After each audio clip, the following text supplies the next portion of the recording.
बच्चों फिजिक्स की क्लास के दूसरे लेक्चर में हम बात करेंगे कूलॉम के नियम के सदिश रूप की। तो कूलॉम के नियम का जो सदिश रूप है वो कुछ इस तरह से है। कूलॉम के नियम के सदिश रूप की अगर हम बात करें तो कूलॉम के नियम के सदिश रूप में एक हमें परिमाण और दिशा दोनों पे काम करना होगा, क्योंकि सदिश का मतलब क्या होता है कि जिस चीज़ में परिमाण और दिशा दोनों चीज़ें होती है उसको हम सदिश कहते हैं। ठीक है, किसी भी चीज़ का सदिश रूप होगा वो कुछ इसी तरह से होगा।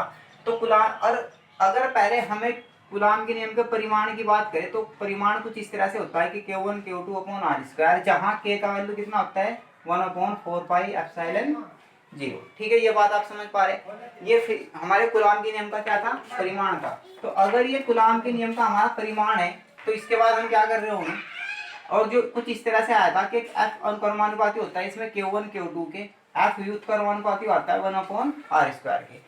कूलॉम ने क्या कहा था कि भाई किन्हीं दो आवेशों के बीच लगने वाला आकर्षण या फिर प्रतिकर्षण का बल, या फिर हम इस बात को कह सकते हैं कि विद्युत बल, दोनों आवेशों के गुणनफल के अनुक्रमानुपाती और उन दोनों के बीच की दूरी के वर्ग के व्युत्क्रमानुपाती होता है। तो अगर हम दोनों इक्वेशन को सोल्व करें तो हमारा एक कुछ इस तरह से निकल के आता है कि F अनुक्रमानुपाती Q1 Q2 अपॉन किसके r² के। एक बात आप हमेशा याद रख रहे होंगे कि अनुक्रमानुपाती में जब भी हम किसी चीज को सोल्व कर रहे होंगे तो ऊपर की चीज ऊपर लिख रहे होंगे, नीचे की चीज नीचे लिख रहे होंगे, और इनको ऐड करके हम 2f नहीं कर रहे होंगे। ठीक है, 2f बिल्कुल नहीं होएगा।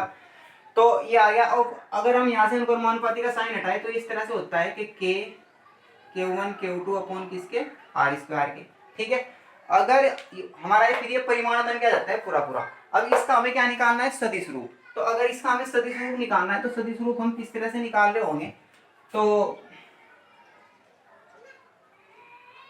आवेश Q1 पर Q2 के कारण बल। ठीक है, अब उसके लिए हम क्या करते हैं, अगर हमें कूलॉम के नियम का सदिश रूप प्रूफ करना हो, सिद्ध करना हो, तो उसके लिए पहली बात तो आप ध्यान रखोगे हमें एक चीज सिद्ध करनी पड़ेगी कि F12 इक्वल टू माइनस के F21, या फिर हम ये बात कह सकते हैं कि F21 is equal to minus के F12।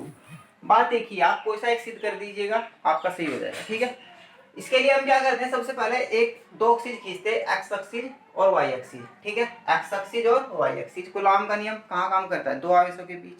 अगर कूलॉम का नियम किन्हीं दो आवेशों के बीच काम करता है तो हम क्या करते हैं कि यहाँ पे दो आवेश मान लेते हैं Q1 और Q2। और एक बात आपको याद रखिए कि दोनों के दोनों आवेश कैसे होने चाहिए, सजातीय आवेश। सजातीय आवेश का मतलब ये है कि दोनों या तो प्लस के होने चाहिए या फिर माइनस के। ठीक है, क्योंकि कूलॉम का नियम जब अप्लाई होता है तो ऐसा होता है कि यहाँ पे प्लस क्यू हो सकता है, प्लस क्यू हो सकता है, माइनस क्यू भी हो सकता है, एक तरफ प्लस क्यू और एक तरफ माइनस क्यू, कुछ भी हो सकता है।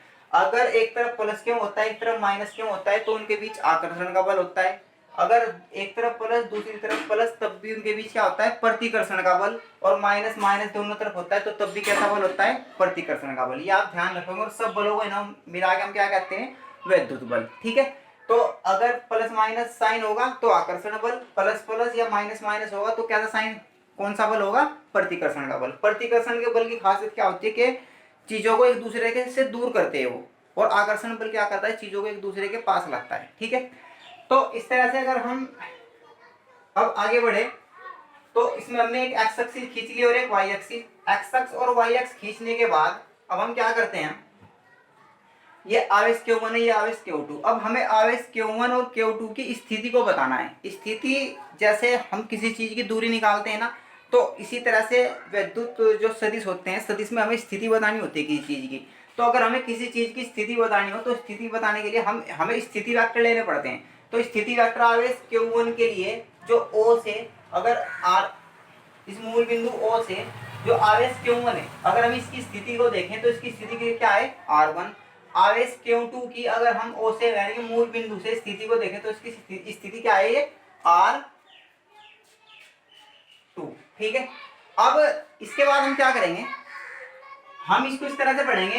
एक बात ध्यान रखना आपको, जहां पे आपका एरो होगा, जहां पे आपका एरो होगा और जहां से वो एरो शुरू हो रहा होगा, यहाँ पे एरो हमारा यहाँ पे लग रहा, यानी कि यहाँ पे हमारा एरो खत्म हो रहा और यहाँ से हमारा एरो क्या हो रहा, स्टार्ट हो रहा। तो जहाँ पे एरो आपका खत्म होगा उस चीज की स्थिति निकलेगी उसके सापेक्ष जहां से एरो स्टार्ट हुआ होगा। जहां पे आपका एरो खत्म हो रहा होगा उसकी स्थिति निकलेगी कहां से, जिस जहां पे आपका एरो खत्म, जहां से आपका एरो मतलब सॉरी स्टार्ट हो रहा होगा। जैसे आवेश Q1 की स्थिति, यहाँ पे एरो लगा हुआ तो स्थिति किसकी, उसी की स्थिति निकलेगी जिसके पास एरो लगा हुआ होगा। तो आवेश Q1 की स्थिति मूल बिंदु के सापेक्ष, जैसे हमने यहाँ पे लिखा आवेश Q1 की स्थिति सदिश मूल बिंदु के सापेक्ष, इसी तरह R2 Q2 का स्थित सदिश, ठीक है। यानी कि आवेश Q1 का स्थित सदिश मूल बिंदु के सापेक्ष, इसको हम क्या बोलते हैं, स्थित सदिश, ठीक है। इसी तरह से R2 क्या है, आवेश Q2 की मूल बिंदु O के सापेक्ष स्थिति या फिर स्थिति सदिश। ये जो R2 ये क्या है, आवेश Q2 का मूल बिंदु के सापेक्ष स्थिति सदिश। इसके बाद हम एक स्थिति सदिश यहाँ से Q1 से Q2 के लिए और एक Q2 से Q1 के लिए, अगर हम आवेश Q1 की स्थिति बतानी हो Q2 के सापेक्ष, ठीक है, आवेश Q1 की स्थिति बतानी हो Q2 के सापेक्ष, तो हम एक एरो खींचते हैं ऐसा, और यहाँ पे इस एरो को थोड़ा बड़ा कर देते हैं ऐसा, इस तरह से आवेश Q1 की स्थिति Q2 के सापेक्ष R12 स्थिति सदिश से दिखाई जाएगी, ठीक है। Q1 की स्थिति, क्योंकि यहाँ पे एरो लगा हुआ, किसके सापेक्ष, Q2 के सापेक्ष R12, और इसी तरह से एक एरो जब हम इस तरह से खींच रहे होंगे तो आवेश Q2 की स्थिति Q1 के सापेक्ष, किसकी स्थिति, Q2 की, जिसकी स्थिति होती है वो स्टार्टिंग में आता है और जिसके सापेक्ष होता है वो बाद में आता है। जैसे इसके सापेक्ष से Q1 के तो 1 बाद में आएगा, और किसकी स्थिति है Q2 की तो 2 पहले आएगा। इसी तरह जैसे इसमें क्या हो रहा कि भाई किसकी स्थिति, Q1 की स्थिति, तो जिसकी स्थिति है वो वहां पे बन के आएगा, स्टार्टिंग में आएगा, शुरू में आएगा, जिसके सापेक्ष होगा वो बाद में आएगा, ठीक है। और एक बात ये होती है कि जो स्थित सदिश होते हैं, इनकी अगर हमें दिशा बतानी हो तो इनकी दिशा बताने के लिए हम एक सदिश यूज करते हैं जिसको हम बोलते हैं एकांक सदिश, ठीक है। अब ये एकांक सदिश क्या होता है, एकांक सदिश को हम इस तरह से डिनोट करते हैं, देखिए यहाँ पे लिखा हुआ R12 का क्या, ये किसकी, कौन से वेक्टर की दिशा को बताएगा, R21 ये बताएगा R12 वेक्टर की दिशा को, यानी कि ये तो स्थित सदिश है, इस स्थित सदिश की जो दिशा को बताएगा वो कौन बताएगा, R12, और इसी तरह से R21 जो स्थित सदिश होगा इसकी जो दिशा को बताएगा वो बताएगा कौन, R21, और इसका कैप, इसको कैप बोलते हैं, R21 कैप, ठीक है। अगर आपने 11th क्लास में थोड़ा बहुत अभी स्थित सदिश पढ़ा होगा तब भी आपका काम चल जाएगा, ठीक है। अब इसके बाद क्या होगा, अब अगर ये दोनों आवेश कैसे हैं, सजातीय आवेश है, एक जैसे आवेश है तो प्लस प्लस के या फिर माइनस माइनस, तो ये एक दूसरे पर क्या लगाएंगे, प्रतिकर्षण का बल, और प्रतिकर्षण के कारण ये एक दूसरे को दूर खींचेंगे ऐसे। तो इसका मतलब ये है कि जो Q1 आवेश होगा वो Q2 आवेश पे एक बल लगाएगा, और Q2 आवेश Q1 आवेश पे एक बल लगाएगा। अगर Q1 आवेश Q2 पे एक बल लगाएगा, किस पर लगा रहा बल, Q2 पर, तो जिस पर बल लगेगा, जिस चीज पर बल लगता तो उस चीज को हम क्या करते हैं, स्टार्टिंग में लिखते हैं F21। भाई Q1 के कारण बल किस पर लगा, Q2 पर, क्योंकि अब Q1 आवेश के कारण जो बल लगेगा वो Q2 को इधर की तरफ को खींचेगा, पीछे की तरफ को प्रतिकर्षित करेगा, दूर हटावा इससे। तो अगर ये इससे दूर हटा हुआ तो दूर हटाने के लिए हम यहाँ पे क्या लिखेंगे, किसको बल लगा, Q2 पर बल लगा, तो अगर Q2 पर बल लगा तो 2 पहले आएगा और 1 बाद में आएगा। इसी तरह से Q2 के कारण Q1 पर बल, तो Q1 पर जो बल होगा किस पर बल है, 1 पर, तो अगर Q1 पर बल है तो 1 पहले आएगा और 2 बाद में आएगा, ठीक है। समझ पा रहे ना आप लोग। अब हम बात करेंगे जैसे हमारा जो परिमाण है कूलॉम के नियम का, वो क्या है, कूलॉम के नियम, हम इसको मिटा देते हैं अभी, ये आपके समझ में आ गया होगा सारा का सारा। F21 का मतलब क्या है, आवेश Q2 पर Q1 के कारण बल। आप ये चीजें सारी की सारी नोट कर लेना एक बार, ठीक है। देखिए ये हमारे कूलॉम के नियम का परिमाण है, परिमाण रूप है, जैसे हमने कूलॉम का नियम आपको पहले फर्स्ट लेक्चर में बताया था, ठीक है।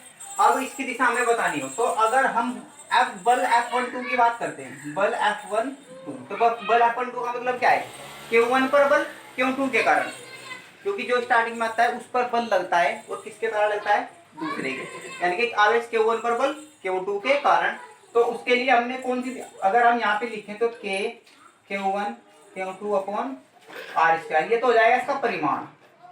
और इसके लिए जो है हमें दिशा कौन सी लेके चलनी है, इसके लिए जो दिशा होगी वह कौन सी दिशा होगी, इसके लिए R12, और R12 के लिए एकांक सदिश क्या होगा हमारा, R12। आपको ये स्थित सदिश नहीं लेके चलना, इसकी दिशा लेके चलनी है, इसकी दिशा क्या है, R12 और इसका कैप, तो R12 और इसका कैप। सेम तरीके से F21 जब हम निकाल लेंगे तो F21 क्या होगा, Q1 Q2 अपॉन R², ये भी इसका क्या है, परिमाण। तो अगर ये इसका परिमाण है, ठीक है, तो दिशा क्या होगी इसकी R21, सेम इसी तरह से, ठीक है। अब आप एक बात ये सीखे, ये दोनों क्या आते हैं, ये क्या है, दोनों बराबर है, स्थिर सदिश दोनों अगर ये बराबर है, लेकिन दिशाएं क्या है इनकी विपरीत है, तो विपरीत दिशा के लिए मतलब कोई सा एक आप क्या लेके चलो, माइनस का लेके चलो। जैसे हम इसको लेते हैं कि R21 इज इक्वल टू होगा माइनस के वेक्टर R12, क्योंकि परिमाण बराबर है लेकिन दिशाएं क्या है, विपरीत है। अगर परिमाण बराबर हो दिशाएं विपरीत हो तो उसकी ये कंडीशन होती है, ठीक है। तो R21 किसके इक्वल होता है, R12 के आप यहाँ रख रहे होंगे, ये इक्वेशन नंबर फर्स्ट, ये इक्वेशन नंबर सेकंड, समीकरण सेकंड से।